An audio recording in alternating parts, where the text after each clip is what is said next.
there were a couple things that caught my eye. So over this Labor Day weekend, that there were like two things that I saw, at least in my algorithm, that were totally dominating these kind of like viral clips.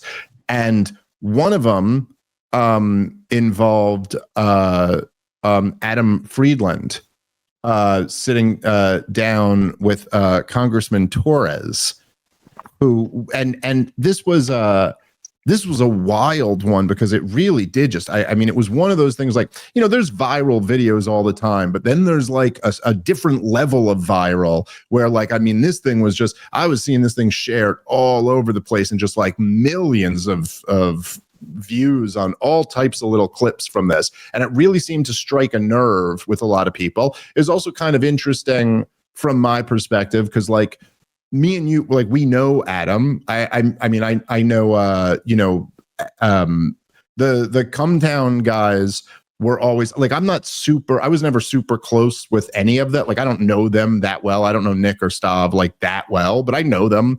And we've kind of been in, you know, broadly speaking, the same universe for a little while now. And so it's kind of interesting from my perspective to just have like someone I know, but like who's, I don't know, almost in like the lefty verse of like inverse of where we are. It was interesting to see them kind of having this moment. And of course there were things about it that were like the whole interview was like left wing in character.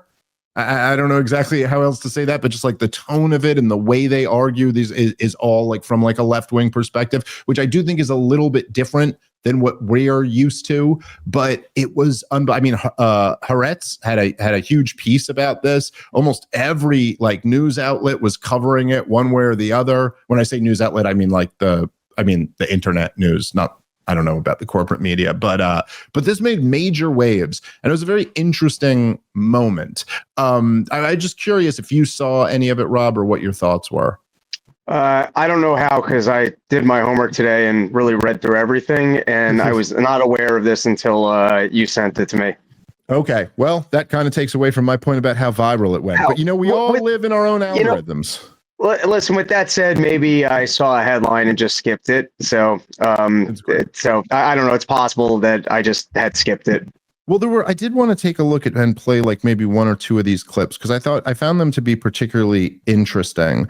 One of the things that was just interesting about it was that Torres, Richie Torres, at least it seemed to me, went into it completely unprepared for this to be what he was going into. And now you might, you know, if you were dealing with like a human being, like two human beings doing a podcast together, like it might be like, hey, you shouldn't, you know, bring someone into something when they are completely unaware that it's going to be this thing. Although I don't know that, you know, he probably should have, because like Adam's kind of known at this point for having this opinion. It's not like he's, you know, I know he had Norman Finkelstein on, I think, and then he had like, I don't know, he's done a bunch on this topic. But you know, politicians aren't people, and so it's totally cool to ambush them anyway. But there's also, I don't know, if you work in government, you should be able to, you prescribe to a certain philosophy, or you're okay with certain government activities, you should be able to defend them against a podcaster. Yes, 100%. And I think that there's something, you know, there's something about ambushing, and I'm not even like suggesting that Adam ambushed him. I'm that's probably the wrong word. I'm just saying like there's something interesting about getting someone's reaction unprepared to something, you know, like unprepared. You know, I'll tell you, for all what people can say whatever they want to about the Piers Morgan show. And look, it's a little bit of a circus at times for sure. I would also argue there's been some really like unbelievable moments on that show where you're like, oh shit, Piers Morgan is actually doing a really valuable service for the world. Like, dude, he had Scott Horton and General Wesley Clark debate, and they pushed him on the 7 countries in 5 years thing. And then at one point he just started talking about how, oh, actually the plans, he had first seen them 10 years earlier, and blah blah blah. And like it was like this crazy, this is like world breaking news happening right here. Anyway, I think I'm saying it's a little bit like when Ted Cruz was with Tucker Carlson and he didn't know the basic details on Iran while you're trying to defend possibly having a war with Iran. That's unacceptable. And so if you're in government and this is one of top 5 issues in the country right now, you need to be informed on that and be able to have a conversation. And particularly if you have an opinion of, I only saw the clips he sent me, but it sounds like he is defending that criticizing Israel is anti-Semitism, or at a minimum, America needs to be supporting what Israel's doing in Gaza.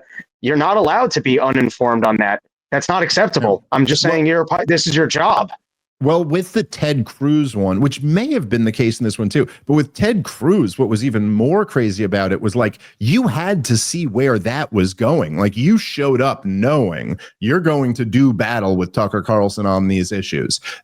One of the things, the point I was going to make about Piers Morgan was just like one of the things personally I liked about doing the show for a while. It's a little bit different now because I've become like, I'm kind of like one of the guys. They do like one-on-one debates with me more now. I did a panel the other day, but that's usually what they're trying to set up with me now. And in that case, you do go in knowing who you're going to debate and what. But when you would do, as a person doing the show, when I would do the panel, they used to give me like no information. It was like the only show I've ever done where they would just be like, are you free tomorrow to do the show? And I'd go, sure. And then you'd find out when you got there what the topics were and who the other people who you were going to debate were. Then sometimes in the middle of a panel, he'd go, okay, now we're going to bring in so-and-so. And it'd be someone else. You have no idea. Like even once you got into the panel, you're like, okay, this is who I'm on with. And then all of a sudden I got someone else here that and there just was something kind of fun about that.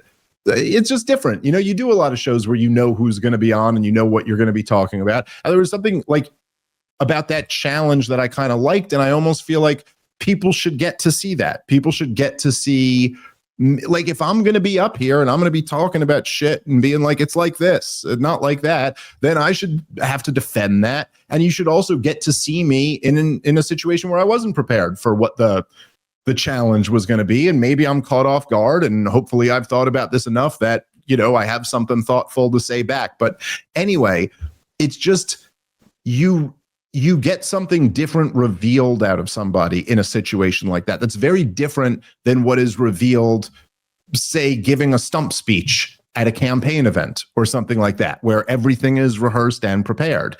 And I completely agree with you, Rob. I mean, to have a policy like this that is so consequential, it's like you better be prepared to at least offer some defense of that. So let's I sent a couple clips. Let's play let's jump into those and we'll kind of give our thoughts.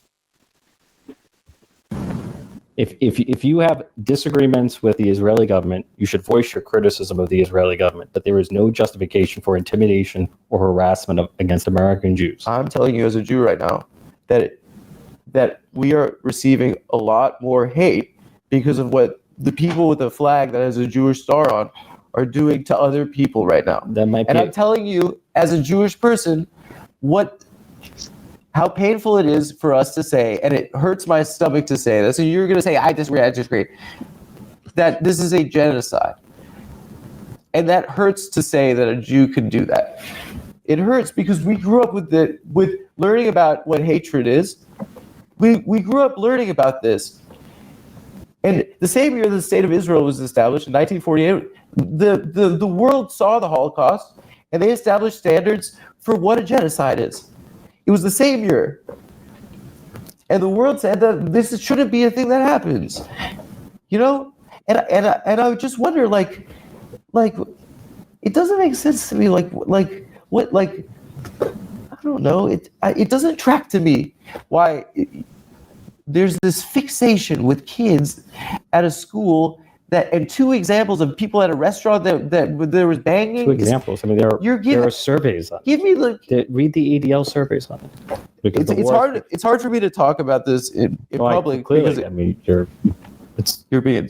That's mean. All right, I know. Again, you probably understand, Rob, like why I was saying like it's a left-wing conversation, and so it's just done a little bit different than the way we would do it, I guess. I don't even know how else to say, like, but I do think there was like just something interesting in this moment where he's like Richie Torres is here and he's arguing like how horrible anti-Semitism is.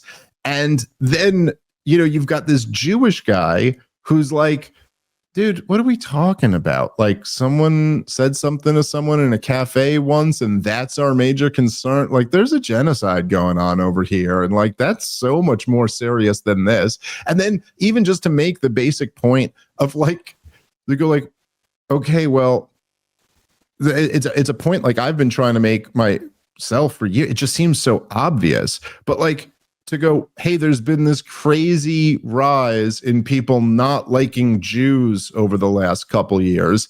And then for Adam to go like, well, there are these guys who hold "We're the Jews" flag and they're doing horrible things. So like that might be related to it.